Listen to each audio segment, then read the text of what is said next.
कामयाबी समेटे तो आला ज़र्फ का मुजाहिरा करते हुए उसे मुबारकबाद देनी चाहिए। भारतीय टीम ने यह साबित किया कि वो मुल्क के लिए खेल रहे हैं, और अगर आप 135 किलो वजन के साथ किसी खिलाड़ी को मैदान में उतारेंगे और फिर अच्छी फील्डिंग की तवक्को भी रखेंगे तो ये कैसे मुमकिन है। और अगर आप पहली दफा क्रिकेट के मैदान में उतरने वाली टीम से शिकस्त खा लेंगे तो फिर बहज़ियत पाकिस्तानी हमें तकलीफ होगी। पहली दफा क्रिकेट के मैदान में उतरने वाली अमरीकी खिलाड़ियों को जरा आप सर्च तो करें। इनमें से बेशतर खिलाड़ी वो हैं जो पार्ट टाइम जॉब करते हैं, मेहनत मजदूरी करते हैं, और जो फारिग वक्त बचता है उसमें वो क्रिकेट प्रैक्टिस करते हैं। और हम अपने वालों को, अपने क्रिकेट के खिलाड़ियों को, तकरीबन एक कैटेगरी के खिलाड़ी को हर माह 60 लाख रुपया माहाना सैलरी दे रहे हैं, मराद या सहूलतें इसके अलावा दे रहे हैं। तो सिफर कारकर्दगी के साथ कौमी खजाने के ऊपर अरबों रुपए का बोझ किसी सूरत काबिल कबूल नहीं। थोड़ा नहीं, कुछ ज्यादा ही सोचिए। और ज्यादा ना सही तो सिर्फ 5 साल की तो आप क्रिकेट पर बैन लगा सकते हैं ना, ताकि मुल्क की मैशत कहीं संभल जाए और उसके बाद दोबारा इनको भी अकल ठिकाने आ जाए। उस मुल्क में जहां पे तकरीबन 80% आबादी खतरे गुर्बत की लकीर से नीचे जिंदगी बसर कर रही है, कौमी खजाने के ऊपर इतना बड़ा बोझ, वो भी सिफर कारकर्दगी के साथ। और बदकिस्मती से क्रिकेट का बोर्ड का जो चेयरमैन है वो तैनात करते हैं जिसका क्रिकेट से दूर दूर तक कोई ताल्लुक ही नहीं होता। तो फिर इस तरह के ब्लंडर तो होते ही हैं। इस तरह तो होता है इस तरह के कामों में। लो जी, ये मोहतरमा का गुस्सा लगता है, कोई लंबाई हार गई है। आप देख लेने के बाद कहता मैं करवान इमरान का एक मोटा सा है वो, उसका जिक्र कर रही 125 किलो वाले से फील्डिंग अब क्या करवाएंगे। क्रिकेट तो बढ़ा गई, कल तो बिल्कुल ही बढ़ गई ना। अब टिकट करा के आ जाए या ना आए, लेकिन इस वक्त बगैरतों का टोला। हाँ जी, वो जो मैं क्या बताऊँ, या चलो कम ही बता देते हैं। मैंने आपको शक्लें बताई हुई कि किस तरह की जब वो लेके आता है सामान, तो उसकी शक्ल किस तरह की होती है, वो आसम मुनीर की तरह होती है। हाँ जी, वो काकड़ जो गुजरा है पिट्ठू वज़ीर आज़म, उसकी तरह होती है। मोहसिन नकवी की तरह होती है, इन तरह फजलुर रहमान की तरह की, इस तरह की शक्ल। अब फिर जा रहा है मुझे कश्मीर कमेटी का सरबराह बनाओ और मेरे रिकाउंटिंग करके मेरे बेटे को भी जिताओ। ये उसने बताल पे रखे हैं, ये आपको कोई नहीं बताएगा। अच्छा जी, जुआ किसी का ना हुआ। हम आप स्पेशल एपिसोड लेके आए, अजीम लोग जो कभी कभी मैं पेश करता हूँ। अजीम लोग ये मोहतरमा की फ़ोटो देख लें जी, ठीक है जी। ये इसके गले में हीरा डला हुआ है, ये वाला। इसकी छोटी सी तहरीर बताते हैं। तस्वीर को जूम किया जाए तो ख़तून के गले में लटका हीरा बखूबी नज़र आएगा।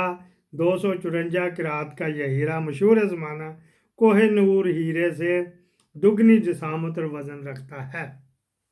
ठीक है जी। ये मुअज़्ज़ज़ खातून मेहरबानो टाटा हैं। टाटा टिस्को भी इधर भी चल रहा है। टिस्को वो जो इसने पूरी रिसर्च ने जो टिस्को है ये यरूशलेम वालों की, तो कंबाइन जो डिपार्टमेंटल चेन जो है ना वो यरूशलेम से मिलती है जाके। अच्छा, टेस्को के बानी सर जमशेद नाना की बहू सर दराब टाटा की बीवी है। 1924 के आलमी कसाद बाजारी के दौरान टाटा कंपनी भी देगर कंपनियों की तरह दिवालिया हो गई थी। कंपनी के मुलाजमीन बेरोजगारी के खतरे में घिर चुके थे। ऐसे में मेहरबानों ने अपना यह हीरा इंपीरियल बैंक में 1 करोड़ के इवज गिरवी रखा और कंपनी के साथ मुलाजमीन को बेरोजगार होने से बचा लिया। मतलब बैंकरप्ट हो जाने थी कंपनी वो भी, और मुलाजमीन भी बचा ली। कुछ ही अर्सा बाद मेहरबाई खुराक के सरतान ब्लड कैंसर में मुब्तला हो गई। खून के ब्लड कैंसर में मुब्तला होकर दुनिया से रुखसत हो गई। ये भी इम्तहान होता है, इससे भी अल्लाह ताला ने एक और काम लेना था। अच्छा जी, अपनी महबूब बीवी की याद में सर दराब टाटा ने यही हीरा बेचकर एक blood cancer research foundation camp कर दी। इंडिया में है, मुसलमान है जी। इसके ज़ेरे इंतज़ाम ब्लड कैंसर पर रिसर्च के साथ ब्लड कैंसर के मरीज़ों का बिला मुआवजा इलाज आज भी जारी है। हमें तारीख़ में ये तो पढ़ाया जाता है कि ताजमहल मोहब्बत की यादगार है, मगर मोहब्बत की ऐसी दास्तान यादगारों का जिक्र तारीख़ में किसी सफ़े पर नहीं मिलता जिसमें मोहब्बत भी थी, इंसानियत की खिदमत बज़ौर सदका थी।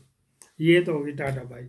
टाटा जो इस वक्त उसकी वर्थ है وہ ہے جی 318 ٹریلین انڈین روپی، جو ڈالروں میں اگر کریں تو 395-96 بلین ڈالر بنتی ہے. یہ ٹاٹا گروپ کی ورتھ ہے گی. ٹاٹا جو تھے نا سر ٹاٹا، وہ قائد اعظم کے بیلی تھے بڑے. وہ یہاں پہ ایئرپورٹ اس نے دے دیا قائد اعظم کو، تو یہ دل آپ کا ہوا. ایئرپورٹ جو کراچی، جس کو قائد اعظم ایئرپورٹ کہتے ہیں، قائد اعظم کے دوست نے ہی پاکستان کو گفٹ دے دیا، تو وہ ادھر آیا نہیں تھا. اور بھی بڑے ہیں، بمبئی کا ایئرپورٹ بھی اس کا وغیرہ وغیرہ. یہ مسلمان تھے. قائد اعظم نے کہا ادھر آیا، جو کہتے نہیں آپ کے ساتھ کھوٹے سکے ہیں. پھر قائد اعظم نے یہ الفاظ دہرائے تھے کہ یہ ایک میرے ساتھ چند کھوٹے سکے جس طرح اس کے ساتھ ہے.